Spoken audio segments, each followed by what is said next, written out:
Inna dina indallahil Islam.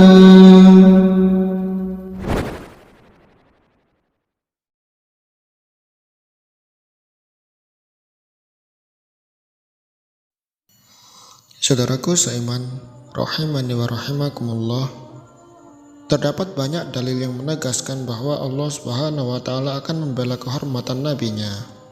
Ketika ada banyak musuh Islam yang berusaha menghina dan melecehkan beliau.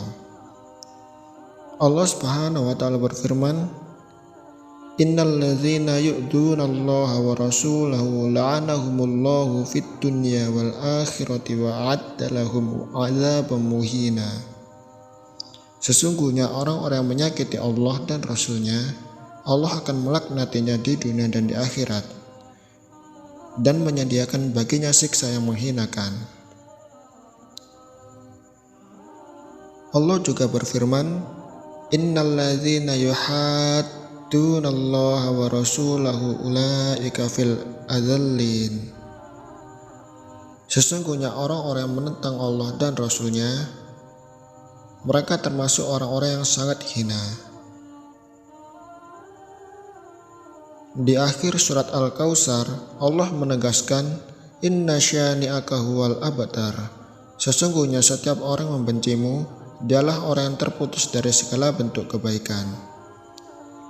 Ayat ini meskipun turun berkenaan dengan orang kafir Quraisy yang menghina Nabi SAW seperti Abu Jahal, Abu Lahab, Al-As bin Wa'il, Uqbah bin Abi Mu'aid, namun hukumnya berlaku untuk umum bagi setiap manusia yang melecehkan Nabi Muhammad SAW. Syekhul Mufassir At-Tabari mengatakan, sesungguhnya Allah Subhanahu wa taala mengabarkan bahwa orang yang membenci Rasul ialah orang yang lemah, hina, yang terputus keturunannya. Itu merupakan sifat bagi setiap manusia yang membenci beliau, meskipun ayat ini turun berkenaan dengan orang tertentu. Perlindungan Allah ini menjadi tanda kenabian beliau, meskipun beliau sudah meninggal, seolah telah menjadi sunatullah. Setiap orang menghina Nabi SAW pasti celaka dunia dan akhirat. Zat yang kuasa tidak rela ketika utusannya dilecehkan para musuhnya. Ada beberapa bukti sejarah. Yang pertama, semua orang yang menghina Nabi SAW dari kalangan kafir Quraisy mati dalam kondisi mengenaskan. Abu Lahab mati dalam keadaan mengidap penyakit adasah. Badannya mengeluarkan bau yang sangat busuk, sampai tidak ada satupun keluarganya yang mau mendekatinya. Dia dimandikan dengan disiram air dari jauh, dan ketika dikuburkan, orang-orang melempari tanah dan batu ke lubang kuburnya dari jauh. Utbah bin Abu Lahab pernah menarik baju Nabi SAW, kemudian meludahi wajah beliau yang mulia. Akhirnya di suatu perjalanan, kepalanya diterkam singa, padahal dia sudah berlindung di tengah kerumunan rombongannya. Abu Jahal dipenggal kepalanya oleh Ibnu Mas'ud di kerumunan bangkai orang kafir yang berserakan ketika perang Badar, setelah dia dijatuhkan dengan serangan putra Afra dan Mu'adz bin Amr bin Jam'ah.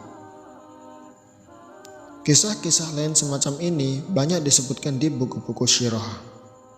Yang kedua, Nabi SAW pernah mengirim surat ajakan untuk masuk Islam kepada dua raja yang menguasai dunia ketika itu, yaitu Kaisar Raja Romawi dan Kisra Raja Persia. Keduanya tidak menerima ajakan Nabi SAW, namun dengan sikap yang berbeda. Raja Romawi menghormati surat Nabi SAW dan memuliakan orang yang membawa surat itu. Sebagai balasannya, kerajaannya tetap dijaga bahkan sampai abad ke-15. Kerajaan Romawi masih ada.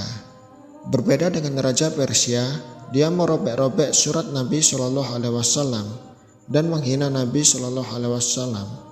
Hasilnya kerajaannya runtuh di zaman Umar bin Khattab. Betapa pendek usianya. Yang ketiga, dalam banyak kesempatan ketika kaum muslimin hendak menaklukkan musuhnya, mereka baru berhasil setelah ada di antara musuh mereka yang menghina Nabi SAW. Diceritakan Syekhul Islam Dulu ada sekelompok kaum musliminnya mengepung benteng musuh orang kafir dan berusaha menyerang mereka. Sampai mereka mendengar ada sebagian musuh yang mencela kehormatan Nabi Shallallahu Alaihi Wasallam dan menghina beliau. Seketika itu kaum muslimin langsung bergembira dengan dekatnya kemenangan yang akan segera datang. Kemudian hanya dalam waktu yang singkat, Allah memberikan kemenangan karena murkanya untuk membela utusannya Shallallahu Alaihi Wasallam.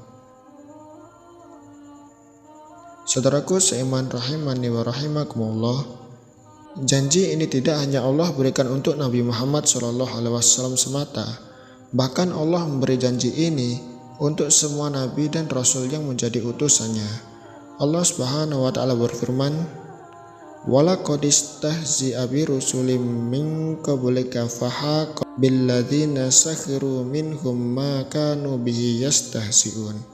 Sungguh beberapa rasul sebelum kamu telah diperolok-olok, maka turunlah kepada orang-orang yang mencemoohkan di antara mereka balasan azab karena penghinaan mereka. Jika kita tidak bisa bertindak apapun untuk membalas mereka secara langsung, jangan lupakan dalam doa Anda sebagai pembelaan untuk Nabi kita tercinta, Rasulullah SAW. Allahu a'lamu bissawab.